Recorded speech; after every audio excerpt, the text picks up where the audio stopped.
we are back with Messy on Purpose, and I have Cody here with me today. I actually met him at the Shields and Stripes Gala that I was lucky to attend after meeting Steven.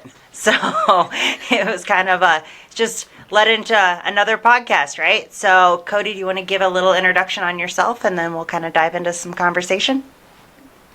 Sure. How far back should I go? Well, I'm an executive performance coach. I'm based in Santa Barbara, California, and I'm originally from this area, and I live in a small town called Los Olivos with my wife and two puppies.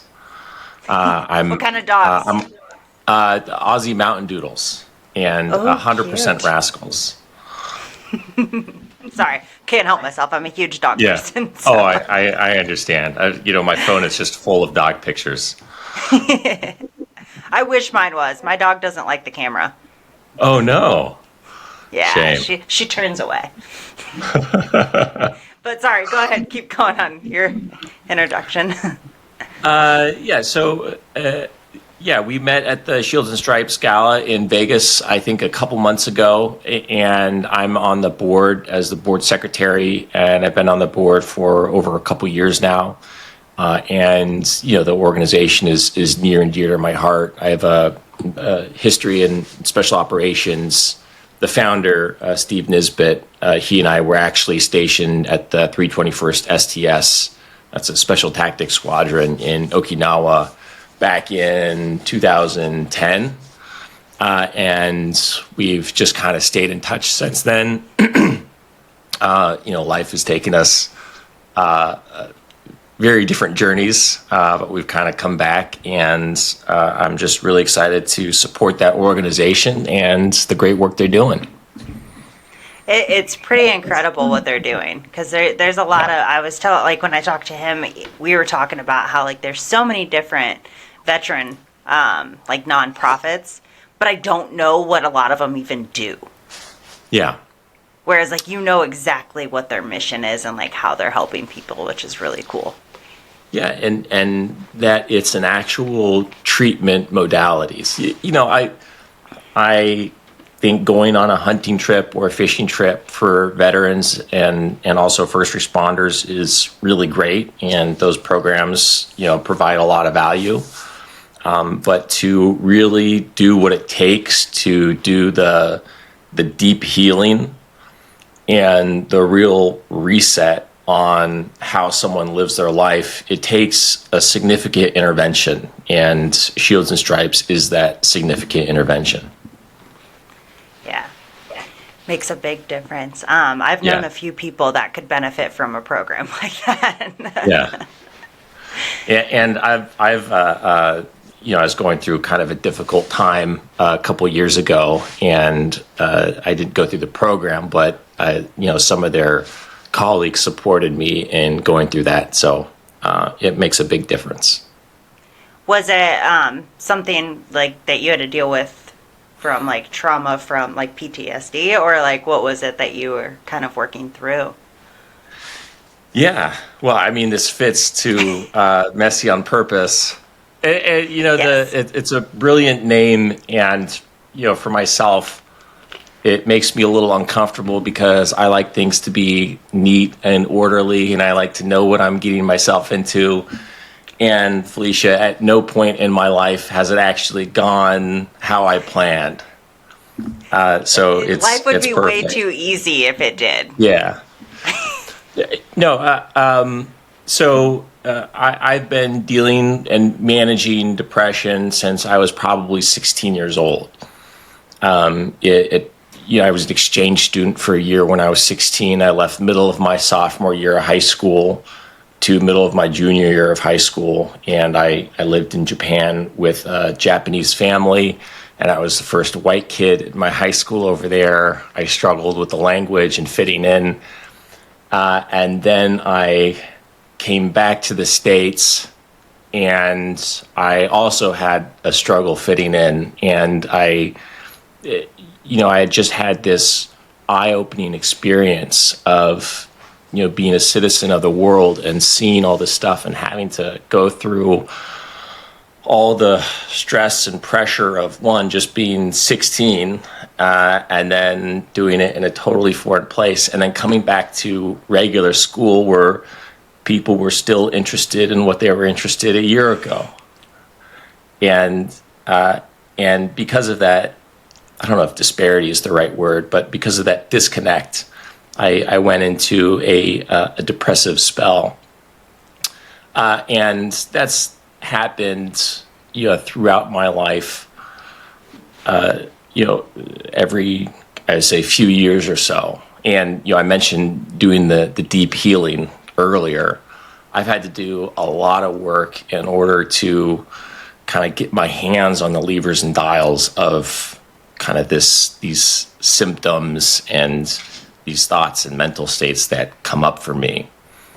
So that's, and it definitely is messy and not a straight line. And I've gotten some spectacular, amazing performance, and I am such a stronger, more grounded human being because I've had to really go through those spaces and confront, what there is to confront. When so do you think it like all kind of stemmed from that whole like being that 16, that teenage years, and then like going to like a foreign place and having to adapt and deal with like, the judgment and things that go along with that at that age, right? Like people that you're not so familiar with and they're not familiar with you. Well, it didn't help. I've done a lot of looking and trying to get to the source of what this is, and I haven't gotten to like a source of why my brain chemistry is just this way. I mean, you could go back into generational trauma. You could go back to eating too much sugar or cereal when I was younger. I don't know the source of it. And it almost doesn't matter what the source is because, I've got what I got. And, like everybody else on the planet, we gotta, play the hand we're dealt the best we can. Not that, that's the end of the story, or there's not a lot we can do to support ourselves. But, if, we deny being a particular way, what we resist persists. I think the start is awareness, right? Like being aware that we are the way we are. Like whether that's your little quirks or my little quirks, we like just being that self-aware and knowing how to deal with yourself kind of helps you deal with, everything else. Yeah. So what, where did you start in like the stages of like kind of figuring out like, okay, I dive into these little depression things. How do I deal with this? What started that journey of like kind of figuring your self-awareness out and working towards things that made it better? I was really fortunate in that, going to therapy and talking about kind of these moods was common in my family. So it was never like stigmatized. And it's certainly, the whole conversation around going to therapy has changed within the last 40 years to the better, I think. So I've always been curious on, what happened? Why do I, lean a particular way to have these, kind of darker thoughts or not be really excited about life? And like who I really am, like my full expression is like really curious, really excited, really present. And then sometimes I'm not. So I just get curious about that. So the curiosity of like why you thought so, like, are you kind of like, are you interested in the like learning about psychology and how like the brain works and like diving into that kind of stuff? Because I kind of nerd out on that. I love reading psychology books. Yeah. Well, I've spent a good portion of my life looking for what is the source of high performance. So what is the source of my performance when I'm doing well versus when I'm not doing well? And that's a lot in, kind of my profession, and what I'm doing now is supporting people in, getting an edge in whatever work environment they're in. So yeah, I've got bookshelves full of books about that. And I had an opportunity to go work for, so I separated the military in late 2015, and I had the opportunity to go work for a philosopher in London who really pioneered executive coaching, and also a massively successful consultant, and has made a difference for like millions and millions of people. So I got to learn from him and study what actually has people take action. Because I don't know if you noticed, sometimes people don't take the action they know to take. I think a lot of people are scared to like take that first step. That first step's the hardest part. It can be, but it's all results are a product of action.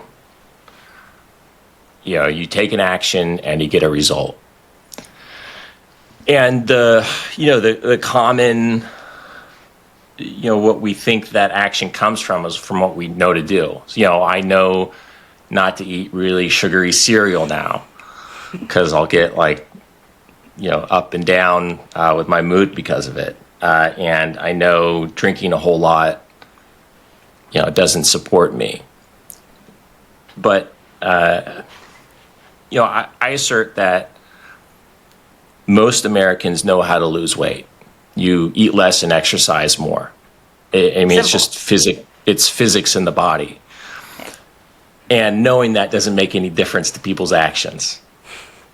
So there's something behind that that's actually driving what we're doing. And from, my research and discovery and having some really great teachers along the way, I've found that, context, if you look up the definition of context, it's the non-physical setting. It's the thing that shapes and colors the life we're living in. So in my training, going through INDOC and special operations, we started with 80 guys, we ended with 10.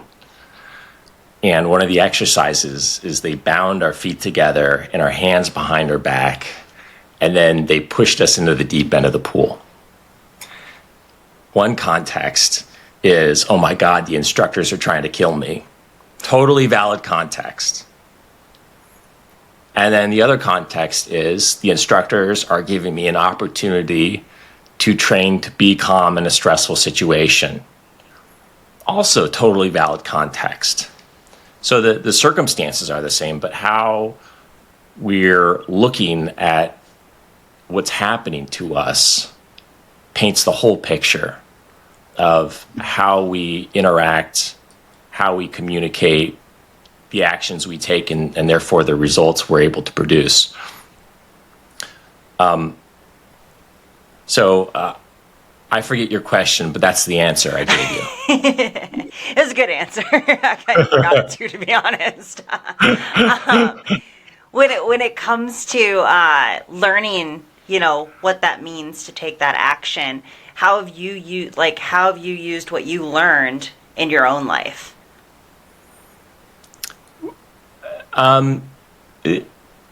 As you pointed out earlier, just having that self-awareness, and also having some awareness that we have blind spots. I know I have blind spots. I know there are things that I can't see, and how I remedy that, because I'm not clever enough to see them myself. How I remedy that is I ensure I have people around me to point out my blind spots. I have, people that mentor me and coach me, and I'm just very fortunate to have built up a community around me to, support me in being aware of, the stuff I do. And my partner also, she's amazing. She'll call me out when I'm trying to be screwy or not good to myself. I get it. I do it to my husband too. So Yeah, I'm like, good for you. Yeah, that's a little too much ice cream, bro. So on the other side, so flip it a little bit. Now you work with people, you coach people. Yeah. How do you use this when helping others?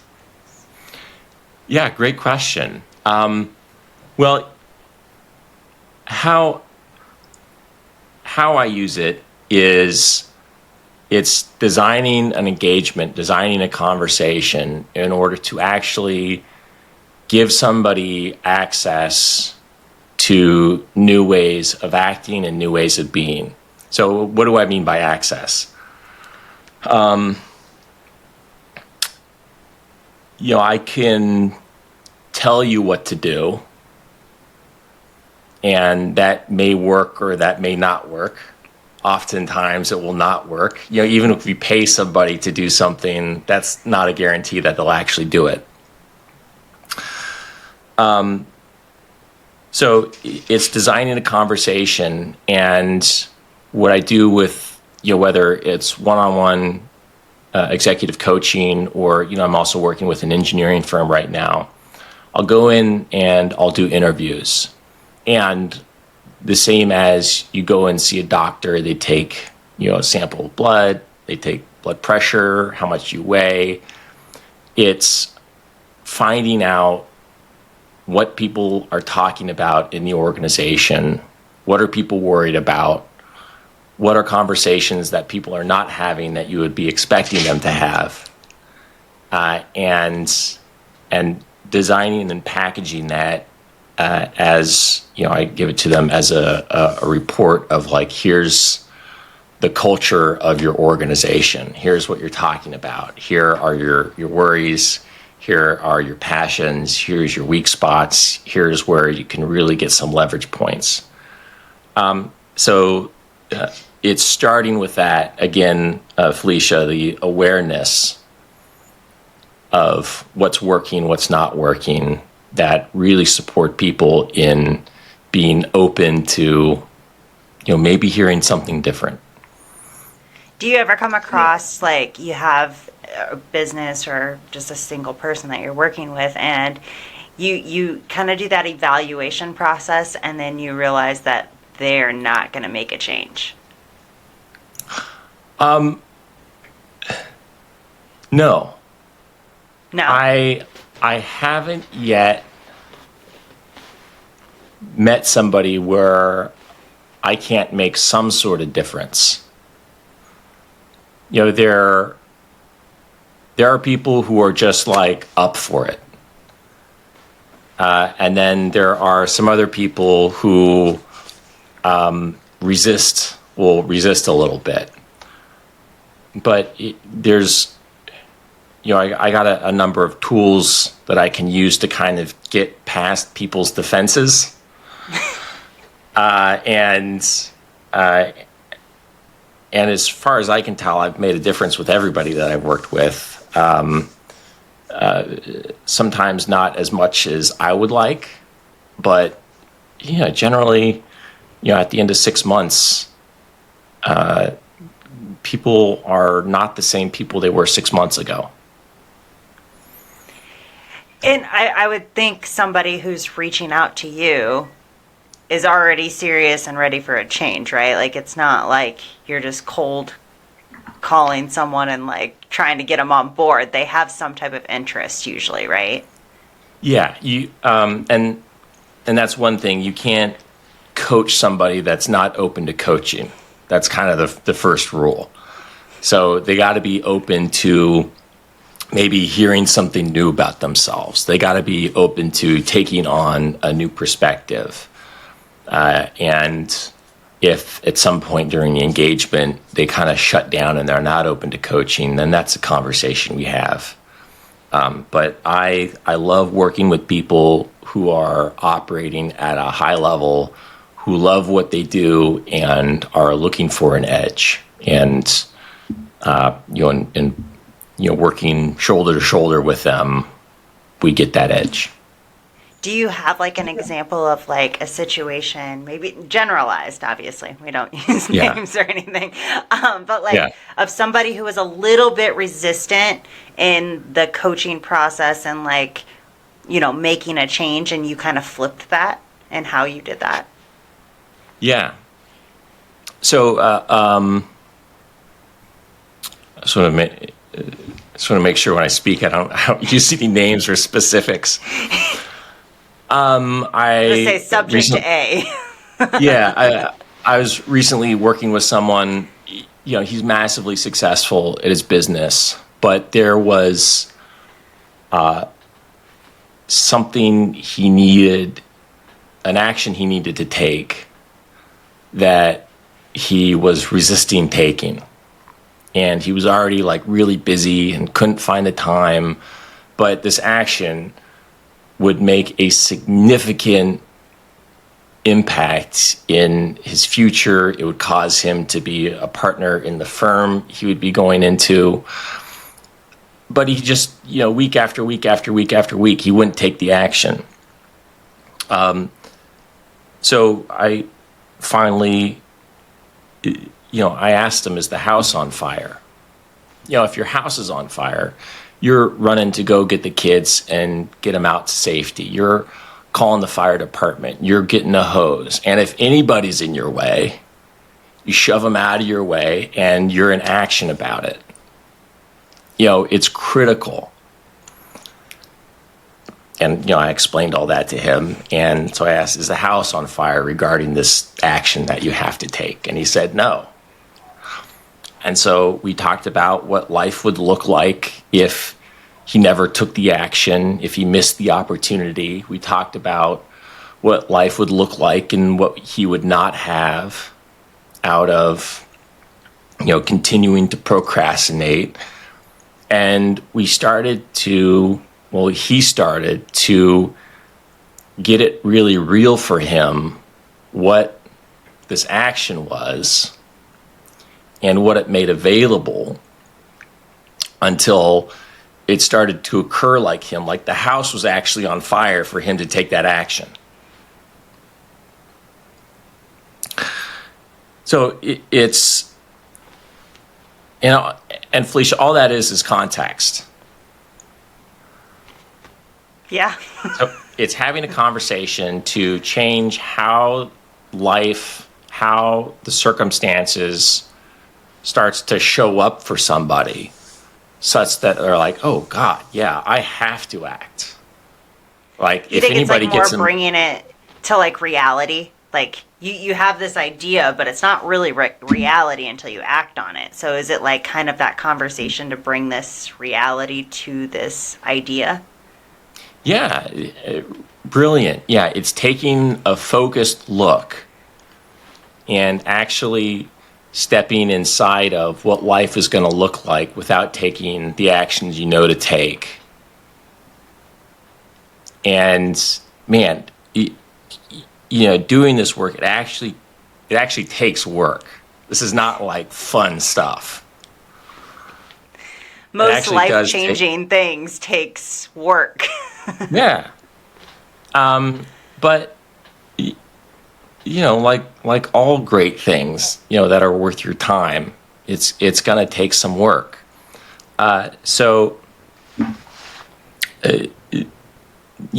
Shifting the context for folks is a really big lever that's used. And it's easy to do for yourself too. It's easy to talk about it. I don't know if it's necessarily easy for everyone to do. Well, yeah, you're right. I take back what I said. It's simple. It's not easy. And you currently work with like higher level, but like, how did you get to this point in your career? Like, what brought you down this path? Man makes plans and God laughs. I did martial arts when I was younger, and when I was 19, graduated high school. I was trying out City College, and I wanted to do martial arts again. So there was a kung fu studio in my town, and I misread the sign, and they were closed when I showed up. So there was an Aikido dojo. Aikido is a Japanese martial art, all defensive. Aikido dojo down the street. I'm like, all right, I'll go try that. So I go in, really great community. I had my uniform with me. I put it on. I didn't know anything about Aikido. And the instructor, his name's Tatacho. I don't know, 5'5", ponytail, big beard, just like these ropey hands. Just really what you would expect, right? Yeah. And he just proceeds to beat me up for an hour, just like slam my face into the mat. I found myself thrown against the wall. I'm 6'4", so he's like half the size of me. I was going to say, I think I remember you being pretty tall. Yeah. And he just absolutely obliterated me. And he kept like making fun of me and like just cranking on my arms and wrists. And it was not done in like a malicious way, even though like I know he was having fun doing it. It was done. I'd never experienced like being physically challenged like that before. And I started to get like really interested in kind of what's that about. And I wanted to like learn how to, I guess, command presence in the room like he did, and being able to control my body, to control other people the way he was able to.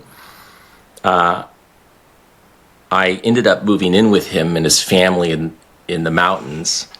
They were living in the mountains, no electricity or running water. For 9 months, I stayed in a canvas hunting tent, and I got up at 5 a.m. The stars and moon are still out, and I would practice for hours in the morning, and then running up mountains with backpacks full of gravel, and then chopping down trees on one side of the mountain and dragging it over to the other side, and then burying it in the ground and using it to practice strikes on. And he would, beat me up and throw me in the dirt and train and train and train.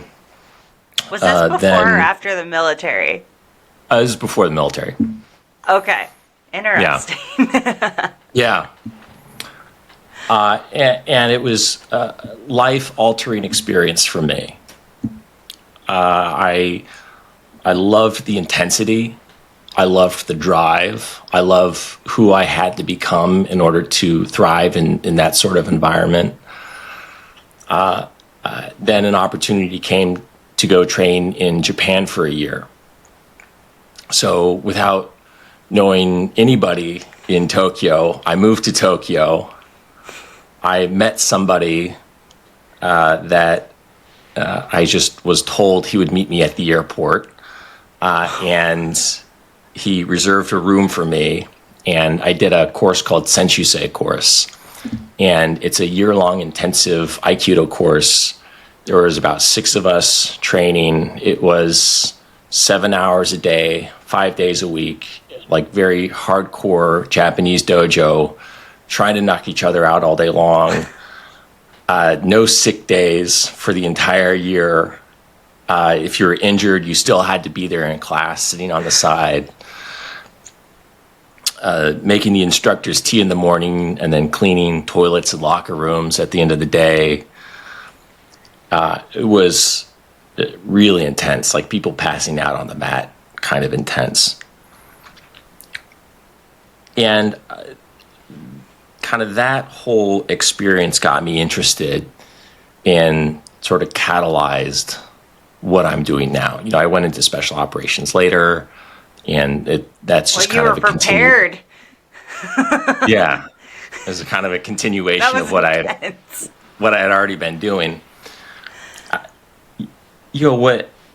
What I'm up to, what really excites me, is funny. I was just thinking this morning. What really excites me is elevating people, elevating communities, elevating organizations. Because if humanity is going to go to the next era, whatever that era is going to be, it's going to take people operating at a higher level than what they're operating now. It's going to take people being bigger with higher capacity, higher capabilities than they are right now. And what I'm on the planet for is giving people access to that. You feel like that's your full purpose. You've figured that out, and that's what you're working towards? Yeah, like right now, like that's it. And it may look in a different capacity later, but if I kind of trace the path of my life, it's kind of led perfectly to me be where I'm at now. So you went through all of that, then decided to go into the military, and then when you got out of the military, how did you get into, helping these high achievers succeed more? So I was either going to get a boat and sail around the world by myself or go to university, and neither of those things happened. I ended up getting, as I said earlier, a job with a philosopher. I mean, he's really a CEO, someone who pioneered organizational transformation. And I learned a ton from him, was trained by him and mentored. And where a lot of the tools that I have now and a lot of who I am is from that experience.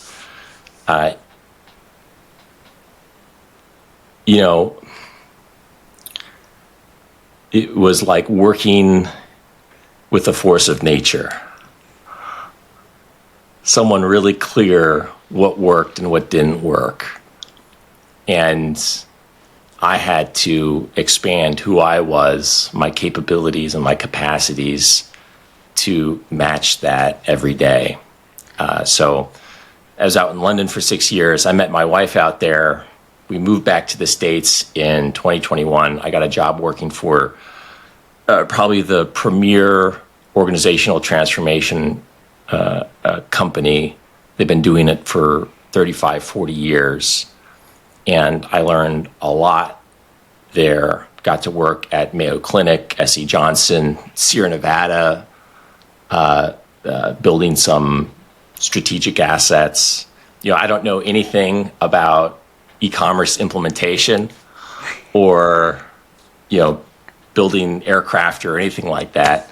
But I do have a keen understanding of teams and how to get people flying information and what's possible when people are aligned and moving forward together.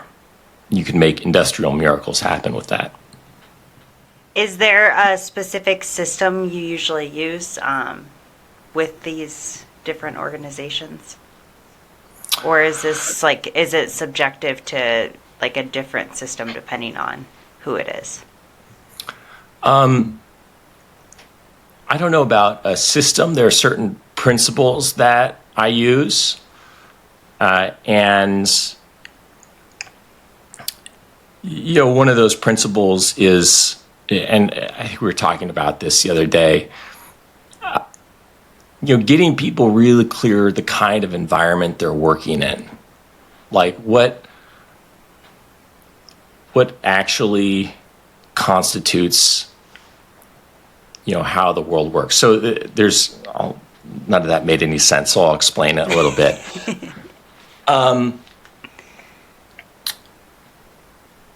Do you know the difference between complex and complicated? You explained it to me when we talked the other day, but go ahead and do it again, just so that way everyone kind of knows that's listening.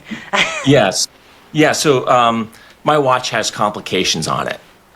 One of them is the date. So every 24 hours, if I keep my watch wound, every 24 hours, the number will change. That's a linear system. I know if I wind it, I know exactly what I'm going to get out the other end.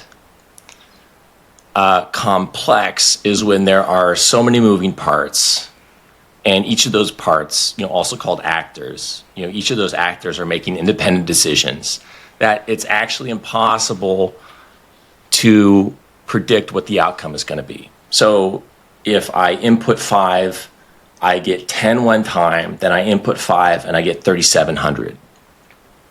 Unpredictable with a complex adaptive system.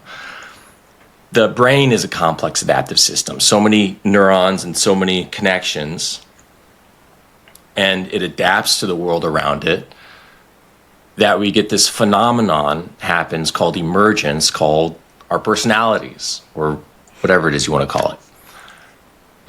The economy. There are so many businesses in the US, and each making independent decisions and each adjusting to the market factors, that what emerges out of that is the economy. So there's nothing wrong with planning linearly. You do this, do this, do this. But just don't kid yourself that it's actually going to go that way.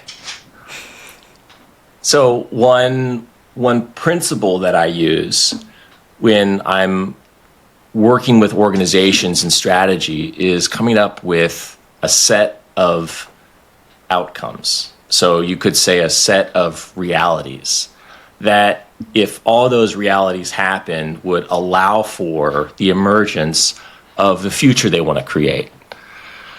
So a really basic example of that is, if I'm trying to lose weight, one outcome is we only have healthy food in the house. Now, it doesn't guarantee anything, but it greatly enhances the probability of, my losing weight. Another outcome is I have 2 hours a day in my calendar free to do exercise. It doesn't guarantee I'm going to use that time, but it greatly enhances the probability of my actually exercising during that time. So it's creating the set of realities that actually will bring about what they're interested in. So that's, I don't know if that's a tool, maybe more of a principle of how I work with organizations, and it's the same with people too. It's kind of just coming up with a strategy that works with like what they have and where they want to be, right? Like the directions they can go. Yeah. And I also spend, again, working with this engineering firm, I probably spent half a day with them on just getting them really clear where they're currently at. In my training in pararescue, they would put a bag over our head, throw us in the back of a panel van, and drive to the top of a mountain. And then they'd let us out, take the bag off, and we'd have no idea where we were. And then they'd give us coordinates on where to go. Well, if you don't know where you're starting, there's no way you're going to get to where you want to go. So the first thing we had to do, using compass, and there's other techniques on how to do that, is to find out on the map just where are we. And then you can start to actually create structures, create outcomes, do some planning to bring about where you want to end up on the map. It's interesting, all the experiences that you've had that are so extreme, and yet you're helping people on a day-to-day where they think those changes are extreme. You know what I mean? Yeah. Like, you hear your story, and I'm like, oh, life is not that hard. I'll just do what I need to do. Yeah. It was like the Japan experience, then that experience, and I'm sure there's many other ones. I'm just like, whoa, I cannot imagine having a bag put over my head, let alone go somewhere I don't know where I'm going. Yeah, I could think of like 3 other things I'd rather have happen to me than have a bag put over my head and taken away. Yeah. I don't think I'd make it through the bag. Freak out. Yeah. Do you tell those examples to the people that you work with? Like that example that you just gave. Do you explain those to people to let them understand the process? I have. I think they're like really great illustrations, and I think they create a good point. And Extreme, but yeah. it's an exciting story too. So stories are fun. They are, especially when they're things that people like. That's something out of a movie. You know what I mean? Like nobody, like everyday life, even thinks of that being possible to happen to them or anyone they know. And then Yeah. like you're sitting here like, well, this happened to me. I'm like, oh my god. It puts things in perspective. It does. It does. It just kind of goes back to like, you might think your situation is tough, but somebody's got something worse, right? Or the Always. situation's serious, more serious than yours. And like, you should just be grateful for the good things. Yeah. Yeah, always. Yeah, and I have to be really careful with myself just to remind myself and get present to everything I do have, everything that I do have available. And it doesn't clear everything up. There's not like the light of Zeus shining upon me and I'm this transcendent person, but it kind of takes some of the weight off my back as I'm, going about my day. It's funny when you're more aware how much you can actually think that way. Whereas like, I feel like, your average, like lower class type people are going to typically fall into a little different mindset, and it's a lot harder for them to get out of it and see the good around them. Versus you've had like crazy experiences, but you're self aware to know like, oh, even if I'm having a hard time right now, I have all these good things around me too. Yeah. When I had a question and I lost it. It's gone. Okay. Take your time. Think about it. Oh yeah. So how about a cute, like, do you have like a crazy like success story, like somebody that you've taken from, here to here? Yeah, a few. Let me. I'll pick one. I don't normally work for. Normally, the people I coach are like executives in business, and I coach the whole person, so their life is also involved in that. So there's also some work doing that, but generally it's a work context. For this particular client, she just wanted support in getting her to exercise, and she was an older lady, and she was just really inconsistent. And through this exploratory process of finding out kind of what are the facts of the matter, where are you actually starting from, don't look at where you want to go next. Let's look at what your current situation is. What is your context for working out? What is your context for diet? How do those things show up for you? What are your other relationships like? So getting really clear on the foundation, and then I didn't use this with her, but just showing her the house is on fire with her health. And at the end of my time working with her, she was an athlete. Like her body still had some catching up to do and some training to do. But, an athlete, when someone's an athlete, they love going to the gym. When someone's an athlete, using their body is a self-expression. Like a great singer or a great dancer uses that's their self-expression. When someone's an athlete, they're, eating right. and they're really interested in their metrics, and they're really interested in improving time. And, she had gotten to that place where she was an athlete. And so she started basically just completely out of shape. Older, how old did you say? Like, She was in her 70s, actually. oh wow. Okay, so that's even Yeah. like that's a big step to be out of shape at that age. Because I mean, once you hit like the hump of 50, typically it's a lot harder to like put on muscle, and so it takes a lot Yeah. more work. So that's crazy to be in your 70s and have that big of a change. That had to have Yeah. felt good to make that kind of impact. It was wonderful. Amazing lady, too. I was so lucky to have worked with her as well. And, I check in with her still every once in a while, and she's doing fantastic. Yeah, Awesome. altered her life. That's so cool. Do you have like, I know you said you have a couple stories, so do you have one that's kind of business related? I do. I was working with a fast-moving consumer goods company. You would know the name, and working with their North American sales department. And I was working with the manager of kind of North American sales. And I mean, this was a really interesting one. I was just working with him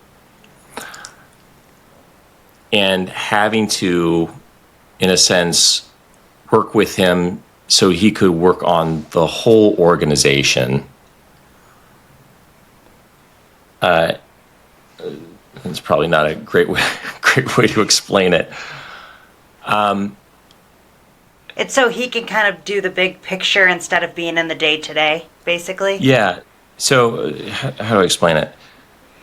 He had walked into an organization that had certain habits and ways of doing business. And those habits and ways of doing business were, in the ground into the fabric of the organization. And those habits and ways of doing business were no longer effective in driving the numbers. So he had to create an intervention, an emergency. He had to lead and be a force for people to rally behind these new practices, these new implementations, like a brand new way of doing business. And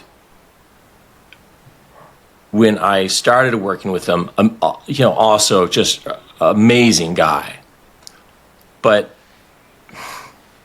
when I first showed up at the dojo in Japan, I was not up to the task of doing that.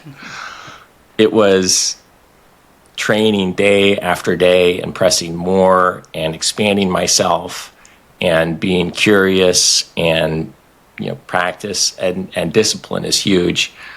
Disciplining himself to drive the culture, drive the conversations in ways that actually worked. And I just followed up with him a number of months ago, and he said the numbers have turned around now. They're doing fantastic.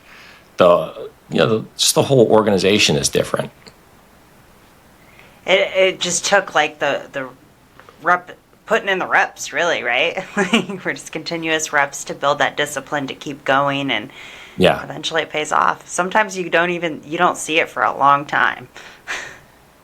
Yeah, and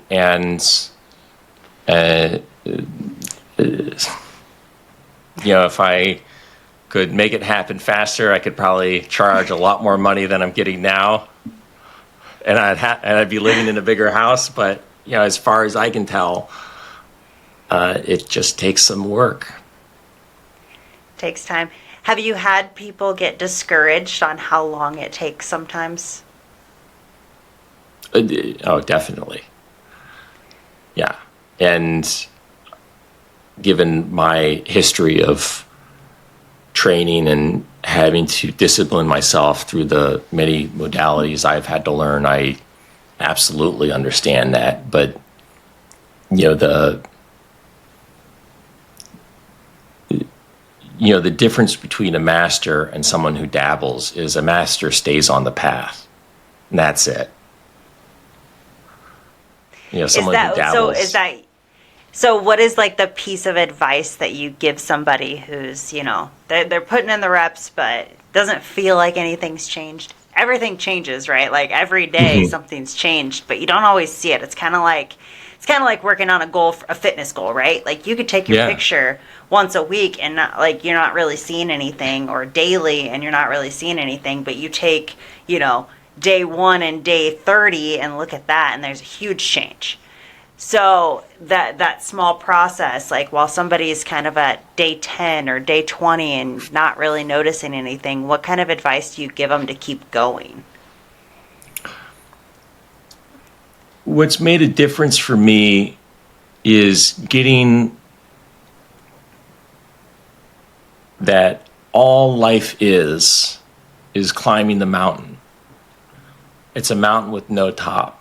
And every once in a while you get to a plateau, and then there's all the mountain left to climb.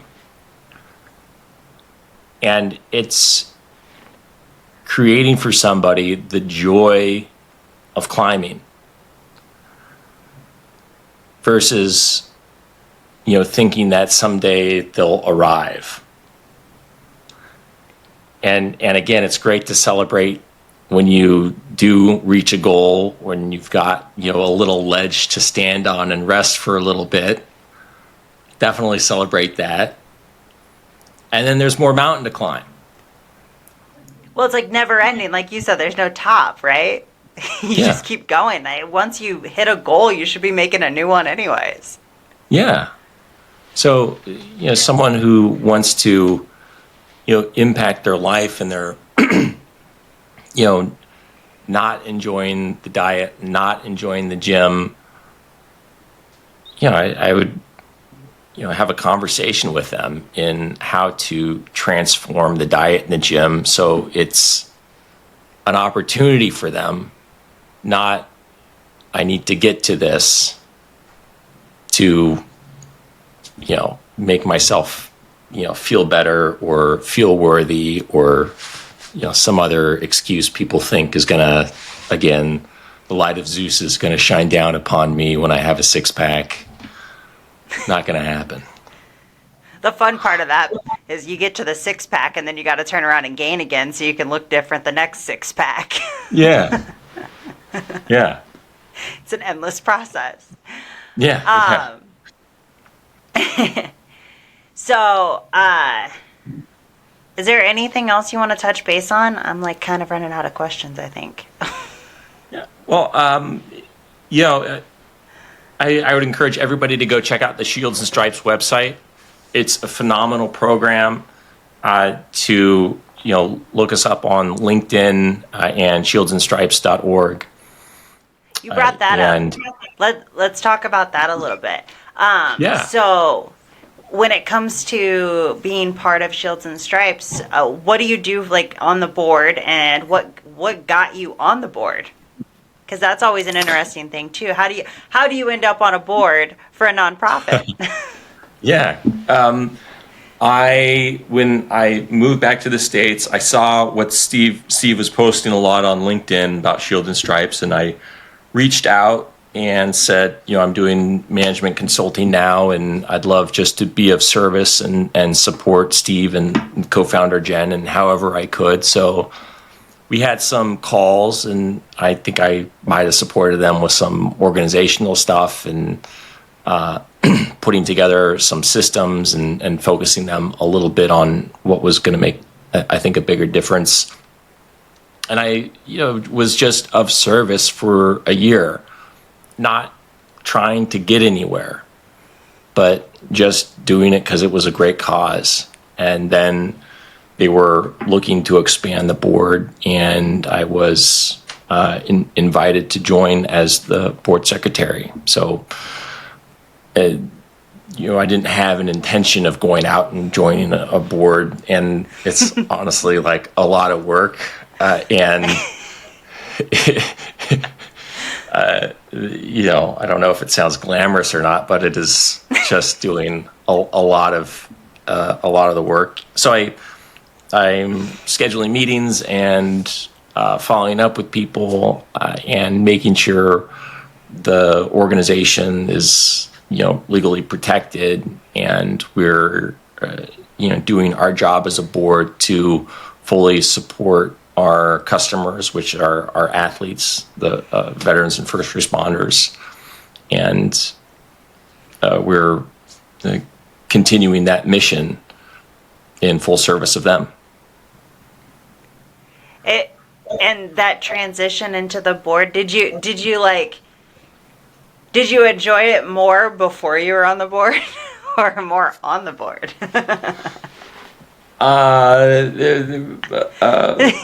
Moments of both. Moments of both. I did, when I first got the invitation, I Googled, what does a board secretary do?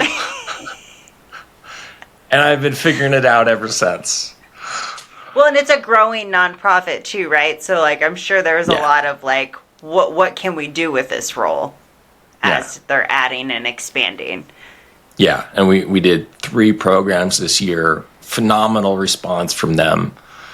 We just had a meeting with everybody in the organization earlier this week, and we are effective, and we're getting the numbers are they don't lie, and we've got some really great partnerships with Aura Ring, which is a really big deal, and of course wearing my Christopher Award watch, we got a great partnership with them as well. They make wonderful products. They made a big donation at the gala. I remember that. It was my gosh, so generous, and just the stands that they have for veterans and first responders is enormous and worth checking out. Yeah, it seems like there's a lot of good people behind Shields and Stripes, from what I've seen. 100%. And then if anybody's interested in reaching out to me, cernyperformance.com. You can find me on LinkedIn as well. Where I come from is first just being of service, having a conversation that makes a difference. So I'm happy to support people with whatever they're dealing with. From anything from your everyday fitness to elite CEO. So. Is there a last message you want to kind of leave everyone with? A piece of advice? Oh, gosh.